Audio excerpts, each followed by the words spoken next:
Don't you remember dreaming? Don't you miss dreaming? For the next 10 minutes, I'm going to be speaking to you about social entrepreneurship and how we can change the world through social entrepreneurship. And so for us to have this conversation, I'm going to invite you to come to a table of dreams, to come to a table of unlearning, and to open yourself up to walk away with new thinking, dynamic thinking, and a desire to come up with creative, innovative solutions for the world's problems. Imagine a world. Imagine a world where girls have access to sanitary towels that are biodegradable and therefore they don't have to miss school, nor do we pollute the environment. Imagine a world where there's no more plastic waste in the oceans and the animals can swim around freely. Imagine a world where we're not worried about the forest or climate change, a world where women who have previously been marginalized and haven't been able to access the financial system now have access and are able to get microloans for their businesses and are able to access capital to start businesses to support and uplift their communities. Imagine so many things that we could do through business to support communities to change the world. I may have mentioned some of those things and you thought, not possible. But the truth is, these are the companies that are running these kinds of social enterprises and are making a difference. Some of the logos you'll see on the screen here is the Green Bank that has, through microfinancing, supported women in India and across different countries around the world to access finance. We've seen Visible Cities, which has a fantastic solution where they train people who were previously homeless on how to be tour guides, and then they become the people who show you around the city, because who else would know the city? We have the ocean cleanup going around cleaning the oceans. Kiva making sure that women in agriculture are able to, at micro business levels, to start up. We have Clothes to Good that is recycling clothes into materials that can be used at early childhood development centers. We have Water for People making sure that people across Africa and in other emerging and developing countries are able to access safe, clean, and drinking water. And the last one I'd like to highlight here is Tom's Shoes. And for every pair of shoes that you buy from them, they donate a pair of school shoes for a child in need. Now, this all sounds great. It sounds like, oh, that's wonderful. Somebody's already doing it. But the truth is, there isn't enough of it happening.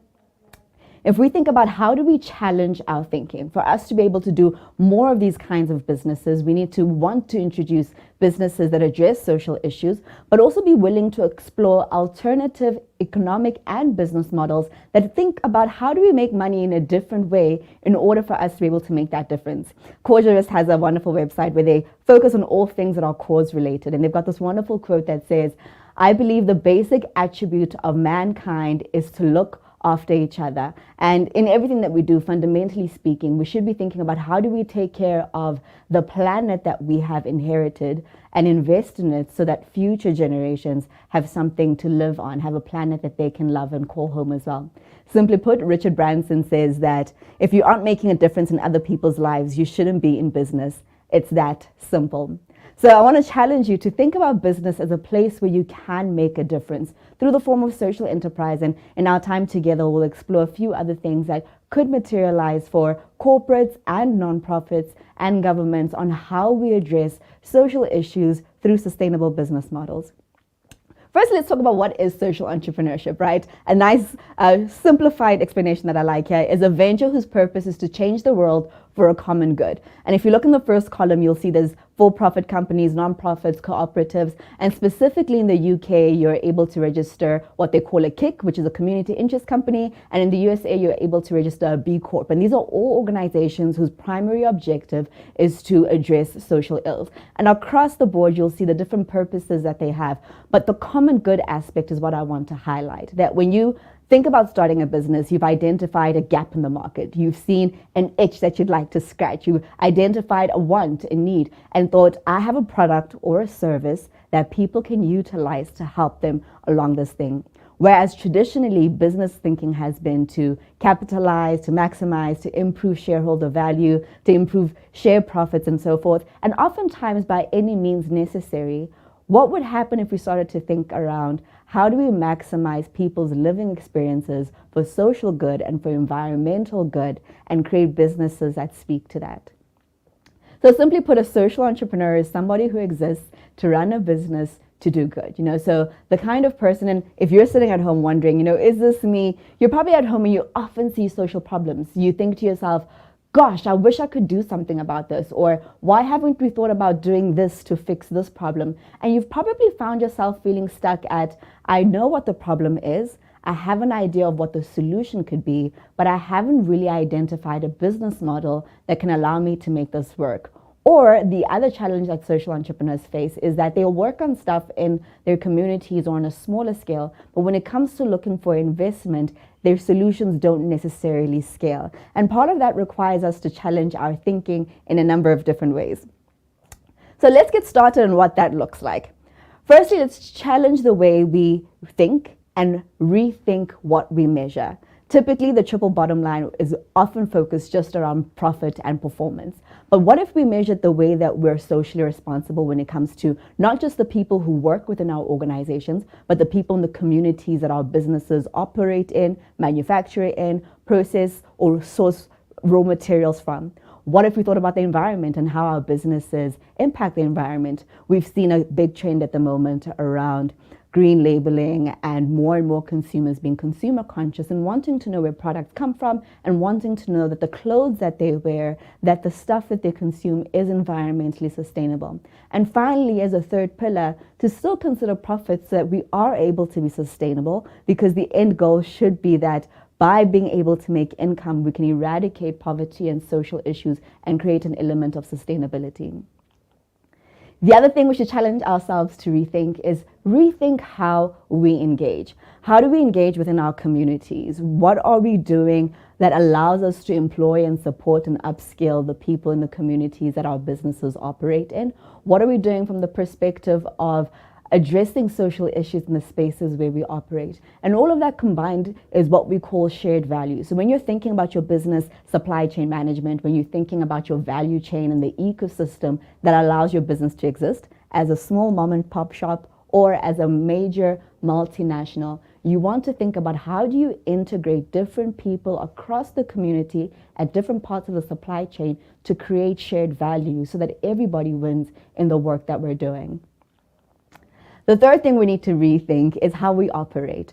There's a huge move, especially within fast fashion, to shift to circular economies. And we're seeing this across the board, including spaces like agriculture. And it's going, what are we producing that are byproducts of the main production process? Where are we sending these things? What are we doing with offcuts? What are we doing with things that should be collected from the customers and returned to production? And how can we start looking at closing the loop in the people that we include at different parts of the ecosystem to make sure that we're creating circular economies? Where in these circular economies, we're able to, from recycling, create new products and use those effectively and continue the cycle. And in that process as well, include the people that we're working with.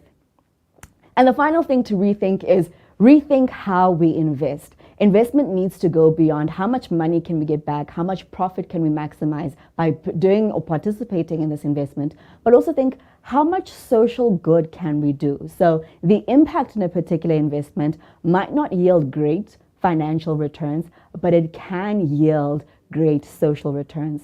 An example I like to use of this is every year companies take in graduates, and maybe there's 10, 50, 100 spaces, and they employ those graduates for a year before deciding who they keep on. But what if all of those companies who hire those graduates went back to a high school level and invested in maths and science at a high school level to say, even if we're not going to give bursaries and take these individuals on as interns in the future, we are overall raising the level of knowledge and education and skills so that overall we're all existing in a better economy.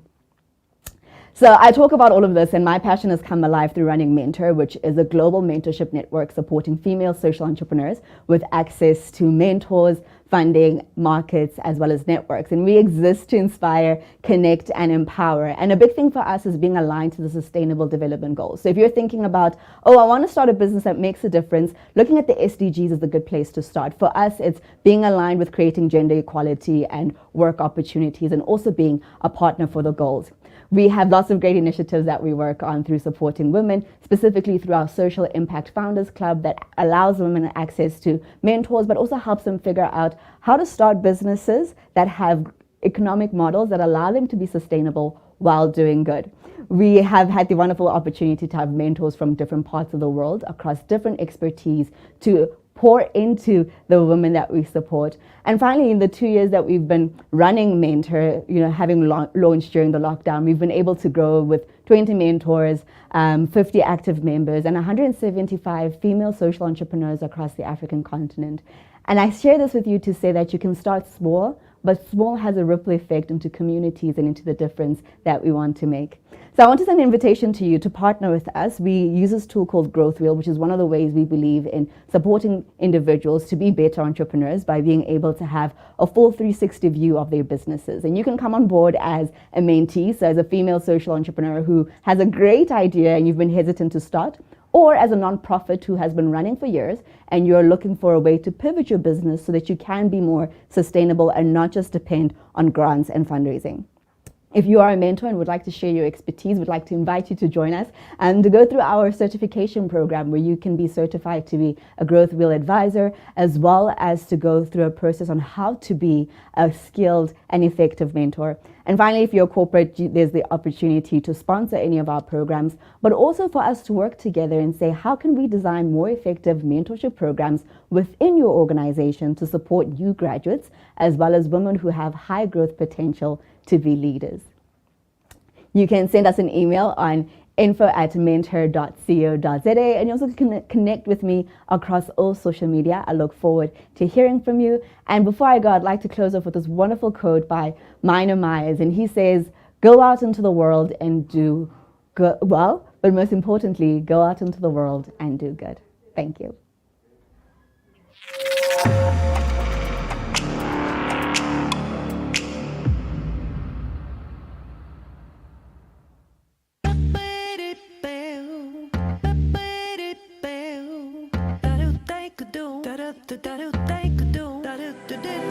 Let's talk about pricing. Now, pricing is all about the value that you can bring to your customers.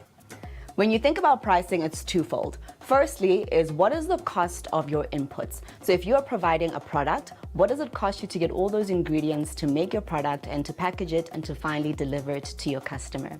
If you're providing a service, what are the different resources that go into delivering that service and what does that cost you? And those different components then come together to inform what your price should be. Second is to think about value, and this is more important. People pay for value. If you can figure out the pain point that people have and you can create a solution for that, so how do you bring together that opportunity with this issue that bothers people? If you can add that value and people see the value in your product or service, then people would be willing to pay your particular price for your specific product. A good thing to do is to go out there and see what else is being charged in the market, but also find out from potential customers what they would be willing to pay for the problem that you're going to solve. Simple steps that you can do right now is to just sit down and think about what's on your mind around your business, and if you have pricing, how's that pricing going to work, and what do people want to pay for your particular solution? And if you can get some feedback on that, you can get out there and start your business. Look out for our action steps to follow.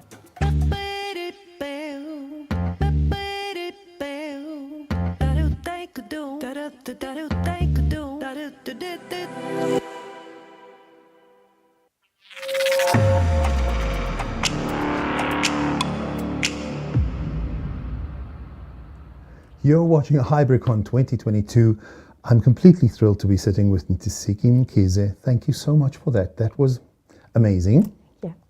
And you know what is really startling for me to start as a conversation is that you're doing all these magnificent things. I've known you for so long and I don't even know that that's everything. Yeah. So my first question is, how do we get this message out in the world? Because obviously this all has to start with somebody that's me as an individual, as you did, to start that ripple. How do you infuse that? I really want to see more ripples through change agents, through people who are flying the banner in corporates, because I think when you look outside corporates, startups get it. You have people who run nonprofits, they get it. But the biggest wins of change are with corporate getting it because they have the big money. But also in a lot of spaces where we look at negative externalities that are produced by what their companies do, it's the corporates that are responsible, you know? Which is a whole other story, A whole right? other story, yeah. And also yeah. governments, you know, I think there's a big thing specifically in South Africa to look at government to be a provider of solutions, where in actual fact the role of government is just to create an environment. And so we need people in each space flying the banner to say, hey, we need to drive change and we need to create new systems and put new systems in place that are tangible to actually create social change. And it can be sustainable if you put good business models behind it. And I think majority of social issues can actually have a sustainable business model to remedy the situation. I believe it, but when I listen to you, and I think, you know, I think you actually talked about it in your talk, you're saying, it has to start with every individual wanting to do something and wanting to contribute. Yes. Whether it is just a consciousness or the next level of consciousness, action to start helping. But it feels like there's this magnificent groundswell with entrepreneurs, and it's rolling and it's rolling, but it, as you say, needs that energy of a government, of an investment. I suppose my real question in this is this something that, is there a global organization, or is there a global place to start this rather than to work it from top down and in governments? I mean, yeah, there's plenty of wonderful international organizations. One that I can think of top of mind is called Ashoka. There's also the Skull Foundation, and they all do a lot of great work around social entrepreneurship. And a lot of the big foundations as well that are philanthropic arms for the billionaires of the world. So there is some focus around this space, right? But what's missing is we don't just want the cash to go, okay, go paint a couple of schools or go open a center. We need systems in place that create a new way of doing business. Because the challenge entrepreneurs often come across is the fact that you're not competitive. And if you're not competitive, an investor doesn't want to invest in you. And there's this idea of everybody needs to be able to globalize. What we're seeing actually in academic study at the moment is there's a return back to localization. So there's more and more impact that can be done just on a local scale, that if you can address the issue in your community and make it work really well, maybe what we scale is the solution in different contexts, but not necessarily the business, and that's okay. Yeah. I also think often people think that entrepreneurship and being in business, as you say, is necessarily about the money and about the growth and about scaling. And I wonder if it's not to be more of scaling in effectivity or in output, because that's, as you say, where this could go. So it almost needs a different lens that we need to put on entrepreneurship, not for the people on the ground who are in the swell, but for the people who are academically are deciding about what this is called and how this rolls, right? Yeah, I mean, there's a huge debate within the discourse around, you know, are you an entrepreneur if your business isn't making any money? And the primary objective of any business is to make money, which is why social enterprises, I want to say social entrepreneurs, you are allowed to make profit, okay? So that is a big part of it, but it's not just the profit. So it's going, we can't continue doing business where the moment we're losing margins, we lay off a bunch of people, or we cut corners in how we source and produce. We have to keep doing all that we're doing, be effective at doing it, and then use our very clever brains that have sent stuff to Mars to figure out how do we do it with efficiency and still be able to make money in the process.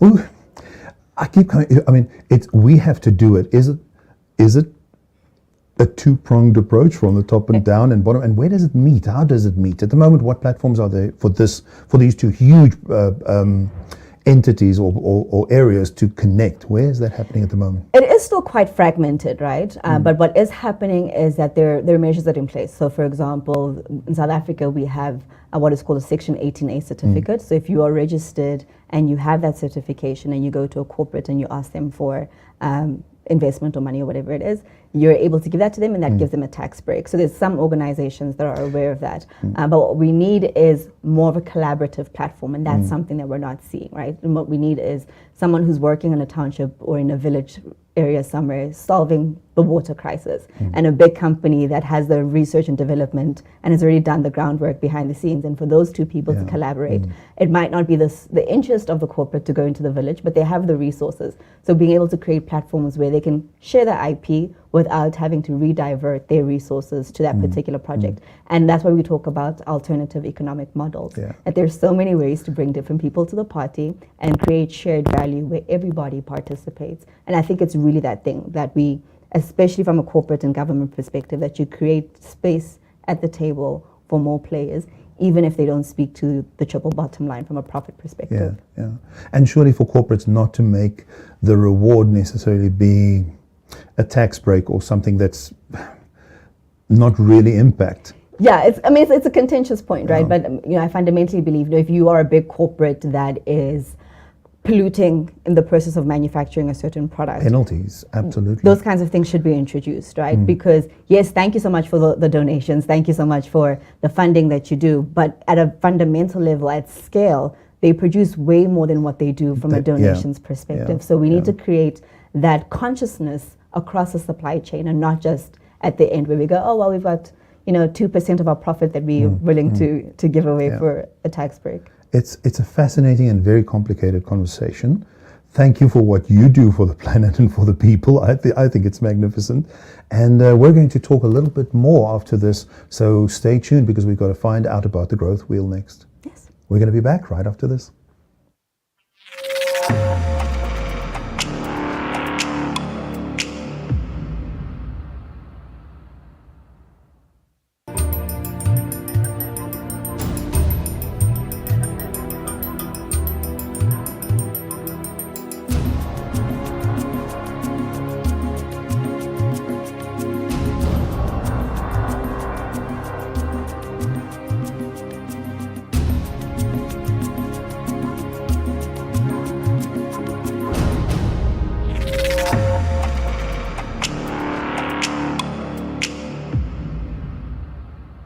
You're watching HybriCON 2022. We're talking to Ntsiki Mkhize from Mentor, who's just given us this lovely talk about social entrepreneurship.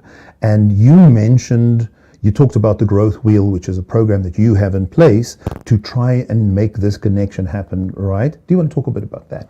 Yeah, so Growth Wheel is actually an international company that we've partnered with, and Social Impact. They've given us access to their system for free for this year to trial it out with our entrepreneurs, so talk about creating impact. But they are in 66 countries globally, and that growth will allow you to have a 360 perspective of you as an organization, but also you as a founder. So oftentimes when you're starting a business, you're not sure, where am I bleeding exactly? So it's nice to have a tool that allows you to do a company assessment where you can go, okay, this is where we are from a skills perspective, and this is where the gaps are. This is where we are from an opportunities perspective, and this is where the gaps are. And in looking at all of those things, you can then go, okay, I can focus on the operations part, or I can focus on the finances part, or I can focus on the product ideation aspect of the business. And it just creates an element of focus. Another thing I find a lot of entrepreneurs find challenging to do is put together a business plan. Sure. So if you're able to start out with an assessment of your business, just a lay of the land, you can then build from that and go, okay, this is what I'm thinking specifically when it comes to my product idea. And the wonderful thing about Growth Wheel is that you can go through each of those and then break them down using various templates to then start fleshing out what your business should look like, what the offering looks like, and what are the systems that you need to have in place to make sure that you have a successful operation. Right. Now, you tend to go through a lot of concepts really fast, and I know particularly you do a lot of work for women entrepreneurs, and particularly your organization has helped so many people already. I mean, it was staggering, but it flashed so fast. I got you our time there, Dave. I know. Go back a little bit. Tell us about how you work specifically and how you work with female entrepreneurs, with women. Yeah, so I started Mentor during hard lockdown. I was one of those crazy people that was like, okay, I think this would be a good time to start a business. But what really helped in that time was that I think people for the first time realized how much of the gaps in society women fill. So the soup kitchens, the odd gogo who watches children, those things that people are so heavily dependent on, that are the gaps where corporate and government fail society. And in those spaces, that's where the social entrepreneurs show up. That's where the nonprofits exist. But there needs to be support for them to be able to do that. And in that process, I was doing my master's looking at social entrepreneurship ecosystem, specifically in Gauteng. And just talking to women, people kept on saying to me, I struggle to find a mentor, And I know if you ask an entrepreneur what they need, they'll say, I want funding. But if you actually look at it, if you have the right mentor or coach that can guide you along the process, which is why we've partnered with Growth Wheel, because that allows us to upskill our mentors as well to be great business advisors as well. And we don't have a lot of those across the continent either. Yeah. That you're then able to get to a place where if I get the business right, I can get the funding, or I should initially get the access to the markets and the networks and then the funding. So we support entrepreneurs through those pillars. We help them ideate. We help them figure out what would be that great product to market fit, and then come up with a business model that makes sense. So to go, your end user might not necessarily be your customer, but who else would be interested in paying for this product or service, and let's figure out how we do that. And some of the examples I mentioned at the beginning is looking at some of those clever models, you know, where there's a buy one, get one free, buy one, donate one, get these people to pay, but have the outcome go there. There's so many clever things that people have innovated, and we want to be able to take that to women who are ready to start businesses or who just need the support to be able to start. To that next step. Yeah, and for us, a big thing is also to be able to connect them globally. So if you're sitting in Glasgow and I'm sitting in South Africa, I'd love to give you a call and say, hey, I'm also trying to tackle period poverty. What are some of the things that you've done that I could implement in my context? I'm going to ask you, I mean, it's such a fascinating topic, and I think it's just so complicated and dense, but if there's somebody watching this who's sitting in a big corporate and may not even be aware of the kind of struggles that there are, I really think that on so many levels of entrepreneurs, we have so many layers of scale also, and turnover and, you know, production. What are we looking at at those businesses that really are deeply impacted at the bottom? Capacity development. I think that's really what it comes down to. So people often have great ideas, not an issue. In some instances, it's access to markets, but really my ability as a startup to have capacity, you know, for somebody who's never worked in corporate to understand what it means to put standard operating procedures in place, to understand what it looks like to be compliant so they can get big contracts, you know, those kinds of things. And even for us, it's why we've developed a program we're taking into corporates where we're working with their middle to senior management, but women in the organization that have been identified to have high growth potential to be leaders, and coaching them on how to be mentors. And that gives them skills that they can utilize as managers in the business. But in return, we're saying, please mentor our entrepreneurs, because you being in corporate have years of expertise on this particular topic that the entrepreneur who's never been in a systems environment doesn't have. And so that cross collaboration is one of the things that we're looking at that goes, okay, corporate goes, okay, we can't keep giving budget, but we have knowledge, we have IP, we have access, budget that we've spent researching this, but we've never used it, you know. So how do we create access to those things for the entrepreneurs that are doing a lot of the sweat work to make a difference? Oh, it's marvelous.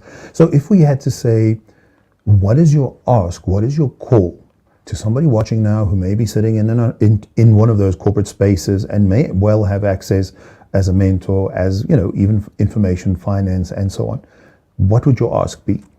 So I'd have two asks. The first ask being, you know, to join us as a mentor, so to sign up to be part of our program and to partner with us to upskill leaders in your organization to be great mentors, but to also have people skills and then volunteer as mentors within the program. And the second ask would be to collaborate, you know. So I want to challenge you when you think about your Mandela Day, when you think about your CSI spend, go beyond the classroom and collaborate to create sustainable opportunities for entrepreneurs. And we can design programs together that look at how do we help the ideation phase, testing the MVP, launching to market, creating those access. And it could be small things that you do, you know. So you could say, I can't help at a startup phase, but if they're ready, I'm willing to create access to markets by introducing them to our procurement or our buyer in this particular division. So we'd love to partner with you on those two things. And you can reach us by sending an email to info@mentor.co.za. I was going to give my personal email address. That was the other part. Where can people find you, and where can they read more about this or find out? Yes, so we have lots of great resources available on our website, and that's www.mentor.co.za. And you can find myself at Ntsiki_Mkhize and the business at Mentor, both on Instagram. I just love it. Thanks again for the work that you do, and good luck, and just let's go and change the world. I'm absolutely, I'm so fired up now, and I'm really sort of, you know, it really reaches me, and it's a great message. Yes, we love to shift people from being fired up to action, and you can put a plan in place to make it actionable and think about how you do differently across your ESG and make it count. Wonderful. Thanks so much for your time. Thank you. And thank you very much for watching. More coming up on HybriCON 2022.